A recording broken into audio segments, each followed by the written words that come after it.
Hello, hope you all are doing good. Welcome to BioBright friends. In today's video, we will be discussing about two terms, that is GEF activity and second is gap activity. ठीक है, तो अब gap और gap को हमें समझना है कि होता क्या है।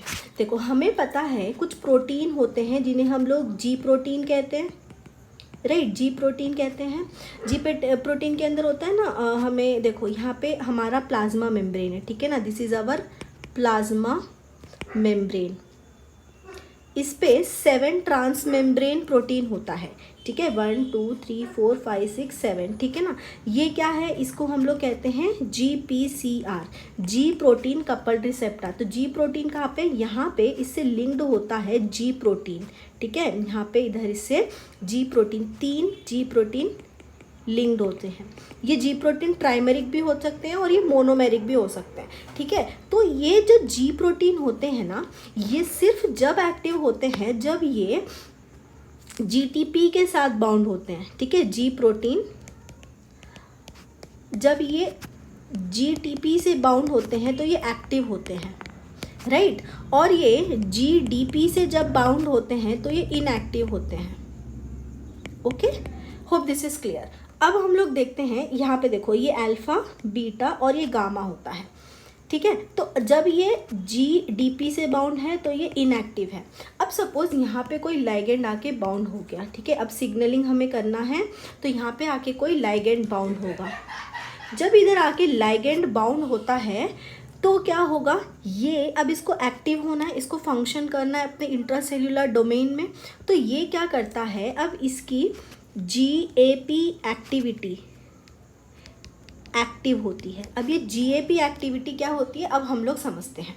देखो, गैप का फुल फॉर्म होता है ग्वानाइल एक्सचेंज फैक्टर, ठीक है। अभी हम लोग समझेंगे कि ग्वानाइल एक्सचेंज फैक्टर का मतलब क्या होता है। Then another thing we have is gap activity. Gap activity का मतलब होता है GTPase एक्टिविटी, ठीक है। GTPase एक्टिविटी को हम लोग गैप एक्टिविटी कहते हैं। देखो, तो हम लोगों को अब सपोज यहाँ पे जी प्रोटीन है, ठीक है। ये एक होता है एक्टिव और एक होता है जी प्रोटीन जो कि जीडीपी बाउंड स्टेट में इनएक्टिव होगा, ठीक है। अब देखो, जब ये मैंने कहा कि इनएक्टिव है तो ये किससे बाउंड था, this was bound to GDP। अब जब मुझे GTP से इसको GDP में, अब एक्टिव यानी क्या होना चाहिए, GTP होना चाहिए। अब जब मुझे इसको GDP से GTP में कन्वर्ट करना है तो यहाँ पे इसकी जी प्रोटीन की एक इंट्रिंसिक, इसके पास ही एक एक्टिविटी होती है जिसे हमने क्या कहा, गैप एक्टिविटी, ठीक है। इसके पास गैप एक्टिविटी होती है। तो ये क्या करेगा, GEF आएगा, ग्वानाइल एक्सचेंज फैक्टर। तो GEF एक्टिविटी इसकी क्या करवाएगी, इधर GDP से इसको GTP में कन्वर्ट कराएगी ताकि वो जी प्रोटीन एक्टिव हो सके, ठीक है। अब ये एक्टिव हो गया, इसने सपोज जो भी इसको काम करना था वो इसने कर लिया।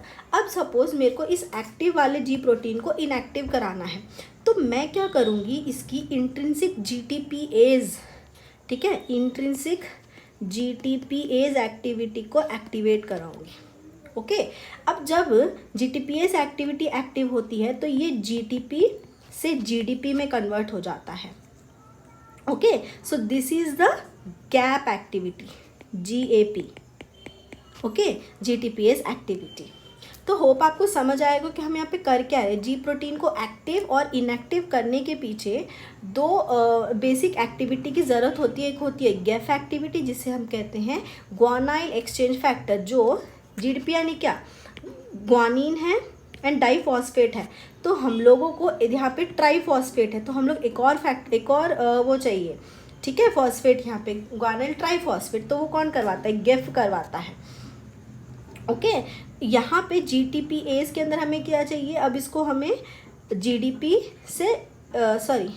GTP से GDP में कन्वर्ट करना है। तो हमारी कौन सी एक्टिविटी यहाँ पे काम आएगी, गैप एक्टिविटी यहाँ पे काम आने वाली है। होप आपको ये समझ आया होगा। कोई भी आपको डाउट है तो आप कमेंट्स बॉक्स में लिख सकते हैं। Thank you.